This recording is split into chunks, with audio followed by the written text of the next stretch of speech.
पसीने वाली बहू। हाय रब्बा, अरे नास पीटी, पसीने बहा बहा के पूरे घर में पसीने की बाढ़ को बुलावा दिया है तूने। अरे तो मैं क्या करूं माँ जी, आप ही बताओ। अरे भगवान से गुहार लगाओ के उठा ले मुझे। ये कहानी है अक्षरा की, जिसे शादी के पहले से बहुत पसीना आता है, फिर चाहे वो गर्मी हो या बरसात हो या फिर ठंड हो, शादी तो जैसे तैसे हो जाती है। अक्षरा के पति रणवीर को ये बात पता नहीं होती कि अक्षरा को इतना ज्यादा पसीना आता है, और ना ही उसकी सास कौशल्या और ससुर ब्रिजमोहन को पता था। लेकिन वक्त के साथ साथ कुछ ही दिनों में अक्षरा के पसीने से सभी को काफी दिक्कत होने लगती है। तो चलिए होते हैं रूबरू इस पसीने वाली बहू से। बहू, अरे ओ अक्षरा बहू, कहाँ मर गई? क्या हुआ माँ जी, बोलिए।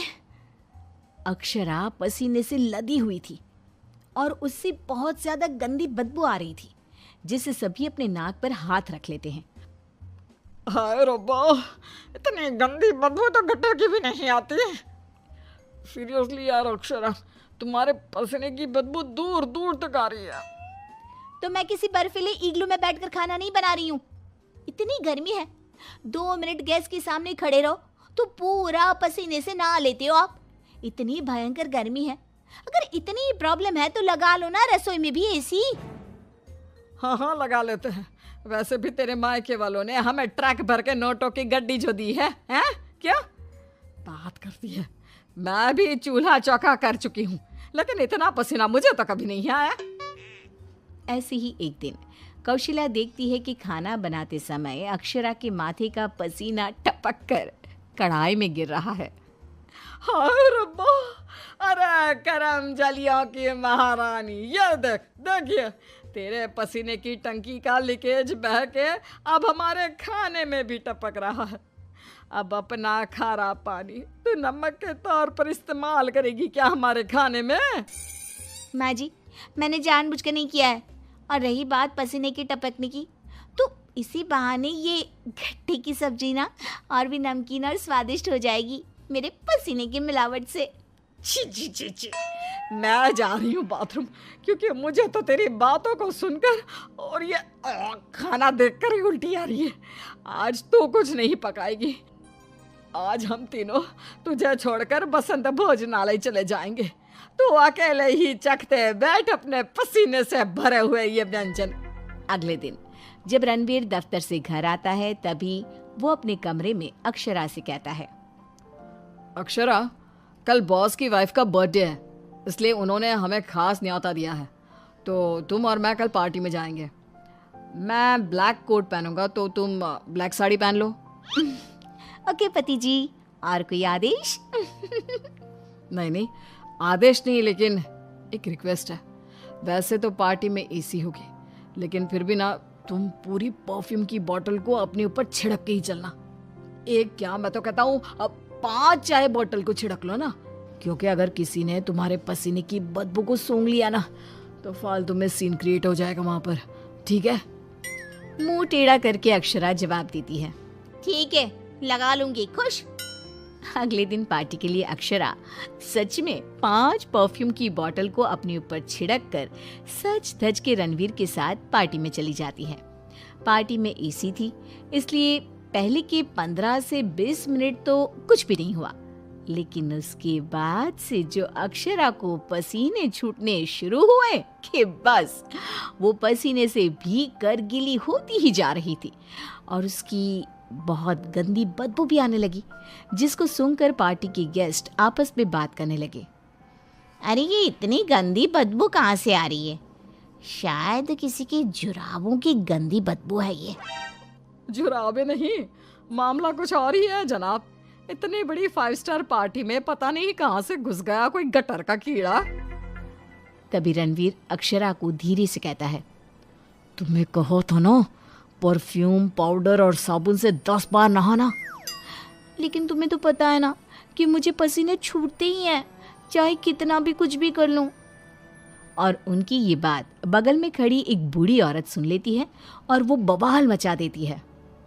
अरे बाप रे, ये गंदी महक तो यहाँ से आ रही है।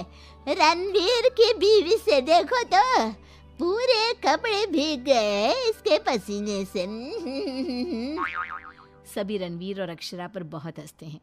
रणवीर घर जाने के बाद अक्षरा को खूब डांटता है। मिला देना पानी में मेरी पूरी मेहनत से कमाई हुई इज्जत।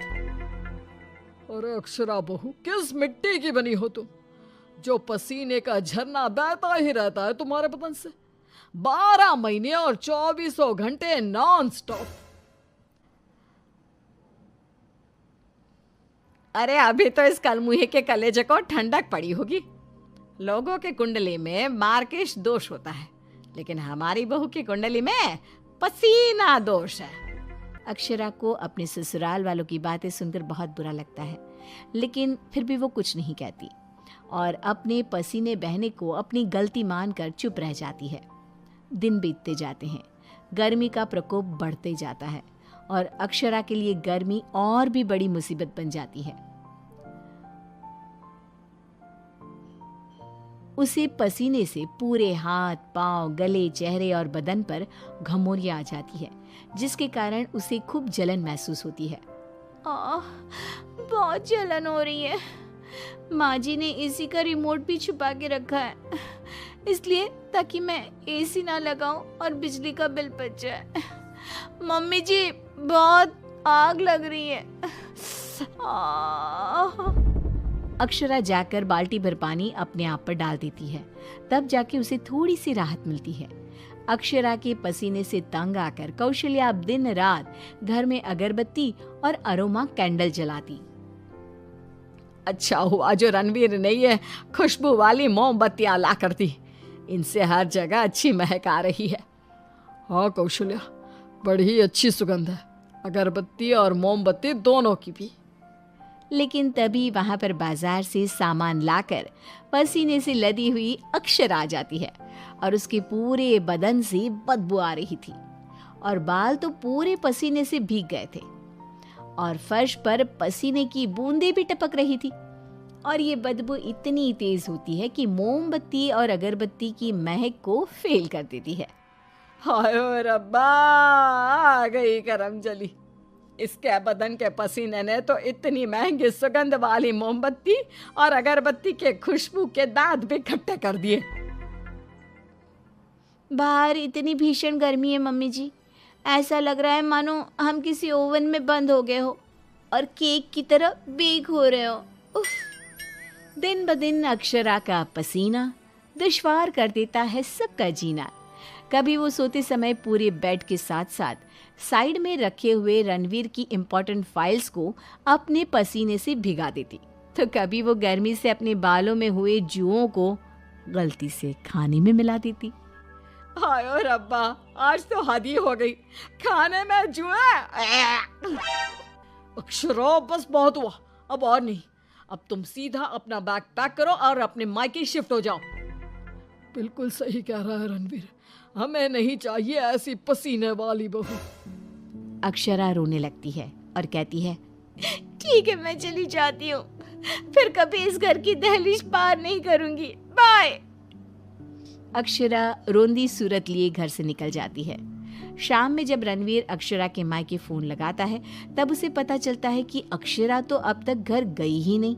इस बात को सुनकर रणवीर, कौशल्या और ब्रिजमोहन तीनों डर जाते हैं और चिंताग्रस्त हो जाते हैं। हायो रब्बा, अब कहाँ ढूंढे हम अक्षरा बहू को। मुझे एक जगह पता है मम्मी, जब भी अक्षरा का मूड ऑफ होता है तो वो वहीं पर जाकर बैठती है। रणवीर, कौशल्या और ब्रिजमोहन तीनों एक नदी के किनारे जाते हैं, जहां रात के अंधेरे में अक्षरा नदी की साइड की बेंच पर बैठे हुए बिलख बिलख कर रो रही थी। रणवीर तुरंत जाकर अक्षरा के गले लग जाता है और उससे तीनों माफी मांगते हैं। अक्षरा, हमें माफ कर दो, तुम्हें पसीना आना नेचुरल है, लेकिन तुम जानबूझकर नहीं करती हो ये, और हमने तुम्हें गुस्से में क्या क्या नहीं कहा। हाँ अक्षरा बहू, प्लीज माफ कर दे बेटा। तेरे इस पसीने को ना मैं यूं मिनटों में चुटकी बजाकर आयुर्वेदिक और घरेलू उपायों से भगा दूंगी, तू देखना बेटा। हाँ, और अगर उससे भी ना होए तो मेरे पहचान में मेरा एक डॉक्टर दोस्त है, तुम्हारे इस पसीने की तकलीफ का हम सब मिलकर डट कर सामना करेंगे। Thank you. देर से ही सही आप लोगों को मेरा दर्द समझ में तो आया। मैं बहुत लकी हूँ कि मुझे आप जैसे ससुराल वाले मिले। इस तरह ससुराल वाले आयुर्वेदिक उपायों से अक्षरा के पसीने की तकलीफ को मिटा देते हैं और अब उसे मामूली पसीना ही आता है और वो एक सुखी और चैन भरी जिंदगी बिताने लगती है।